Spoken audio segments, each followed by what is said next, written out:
Hey guys, I'm Charlotte. I'm the YouTube coordinator here at the Humane Society, and before we start today's video, I just want to tell you guys a little bit about the Humane Society. So we only have cats, so you will only be seeing videos of cats. Also, I wanted to let you guys know what videos are coming up. So coming up, we have a video with all the available kittens for adoption, and we also have a video with all of the available cats for adoption, and we're going to be doing those about every month.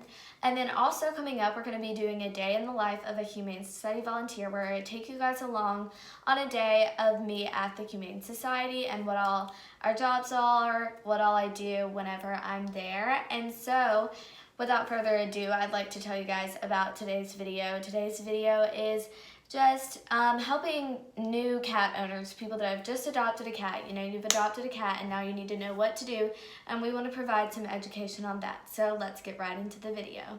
Okay guys, so in this video I'm just going to sit down and chat with y'all about what we are suggesting that you do whenever you adopt a cat. So first is vetting. So at the Humane Society we vet all of our cats, but if you're getting a cat from somewhere else, it may not be that way. So one of the most important things when vetting your cat is to make sure that you get it spayed or neutered. Your cat can have 16 babies a year, and then those 16 babies have 16 more babies, and it just keeps growing and growing. So spaying and neutering your cat allows you not to have unwanted cats, and it also keeps you from just having your town from having a lot of cats, influxing cats into the shelters, and just keeping our job a lot easier and helping there not be so many unwanted cats out there in the world and stray cats. Also, spaying and neutering your cat helps almost to domesticate it. It's more likely to want to be pet if it's spayed or neutered, etc. If it's not spayed or neutered, it's a little bit more on the wild side. It also is likely to get in fights with other cats and more likely to get FIV, which brings us into our next part of vetting, which is vaccines. You're going to need to get a lot of different vaccines for your cat. Two that I'm going to talk about today are the rabies and FIV vaccine. So everybody knows what rabies are. You don't want your cat to get rabies, so make sure you get vaccinated for that, and that's going to be one of the many ones that you get whenever you go to the vet for the first time. And then the next one is FIV. So FIV is it's feline HIV, and you know, they get that by fighting with other cats. They get it in a lot of different ways, you know, getting scratched by other cats, and it can eventually lead to AIDS, and AIDS can be fatal in cats and in people. So you don't want your cat to have FIV, so you need to make sure that you get it vaccinated for that. And there are a few others I just won't go into depth with today, but you need to make sure you get those too. And, you know, it's just really important to get them vaccinated, and then you have to update their vaccines later on. There's also going to be fleas and ticks medicine that you need to give them, and then also you just want to have a vet, like a set vet that you can go to if your cat is hurt, sick, etc. So even if the cat is vetted by us, you need to make sure you find a vet that will be your cat's vet for any future needs, because there will be future needs. So the next thing we're going to be talking about today is you have to make the decision, is your cat going to be an indoor or an outdoor cat? So personally, my cats are outdoor cats. They stay outside almost all the time, except for once in the morning and once at night whenever they come in to eat. So if you have a kitten, you can have it be an outdoor cat, but we definitely suggest that it comes inside at night, because there actually are animals who will eat kittens, and you don't want your cat to be eaten. I had a cat that we think that may have happened to, and I don't want that happening to any other cat, so we definitely suggest that you keep kittens inside at night. But basically the perks of an outdoor cat is they have time to roam, they get to meet other cats. You know, I really think my cats enjoy being outdoor, but then they also enjoy being able to come inside and take a little break from the outdoors. Outdoor cats, they're just those tough cats that like to roam, they like to play, but they're also going to be very sweet cats. So there are also indoor cats. Indoor cats stay inside all the time, and if you have an indoor cat, you're going to need to get a litter box. So that's going to go into the supplies portion of it, because since my cats are outdoor, they just use the restroom outside. But if you have an indoor cat that's inside all the time, of course they're gonna need to use the restroom inside, and that's gonna be one of the things you need to do. You need to potty train it. And indoor cats, they stay inside all the time, you know. It kind of depends on the cat. My cats were born to a cat that stayed outside, so they were just naturally a little bit more wild, I guess you could say. They want to be outside. They don't want to spend all their time inside. But if you get a cat that is used to being inside, it can be dangerous to put a cat that is really an indoor cat outside because they might not be prepared for that. Especially adult cats that have spent all their time inside, that would be a very hard transition for them. So you just kind of have to make that decision based on your family, your cat, etc. So the next thing we want to talk about is supplies. You're going to need supplies for your cat.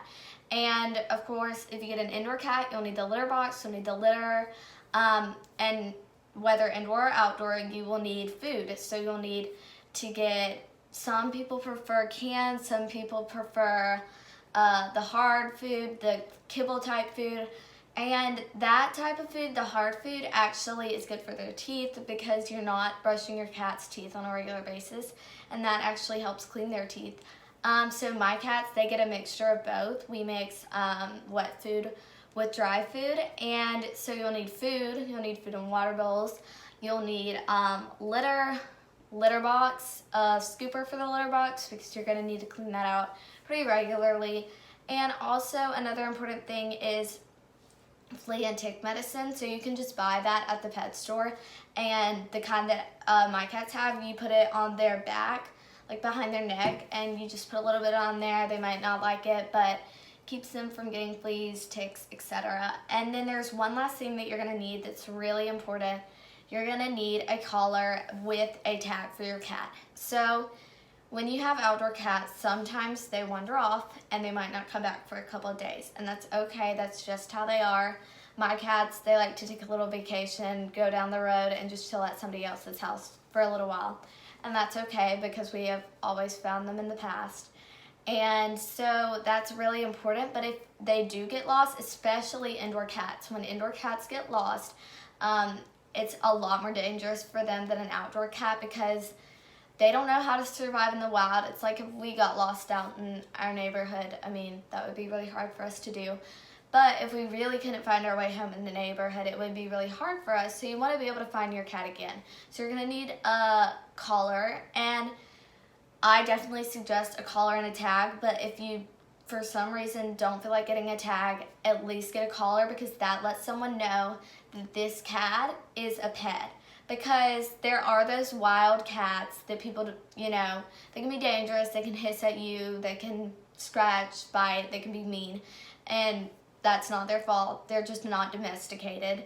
But people don't really want to, you know, get around them, and they're wild, so they don't have an owner. But when they see a collar, that lets them know, you know, this is a lost cat, this is somebody's cat, and I should try to help it. But I would definitely suggest getting a tag too. That makes your finding the cat and other people finding you, if they find the cat, a lot easier, because that way they know your number, they can call you, you know, you can much easier get the cat. Okay, and there were a few other things that we wanted to add. Number one was that we really highly recommend getting your cat microchipped. That way, if anyone finds it and it doesn't have a collar or a tag, they can easily find you, because if they bring it to the Humane Society, we have a little machine that scans it for a microchip, and we can get in contact with you. Or if they bring it to a vet, anywhere else that has that type of machine, they will be able to easily find you. And the last thing that we wanted to add is that all of our cats are meant to be indoor cats.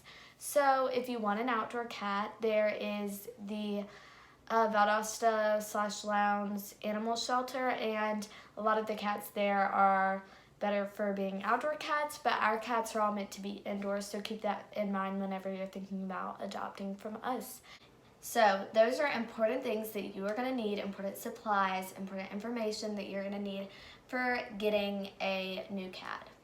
Okay guys, so I hope you guys enjoyed this video. I hope it helps you guys out a lot if you've adopted a new cat, and just make sure to give this video a thumbs up if you liked it, comment down below whatever you need if you have any questions, etc. And then also make sure to subscribe to our channel and just show support for the Humane Society. So yeah, thanks guys. Bye.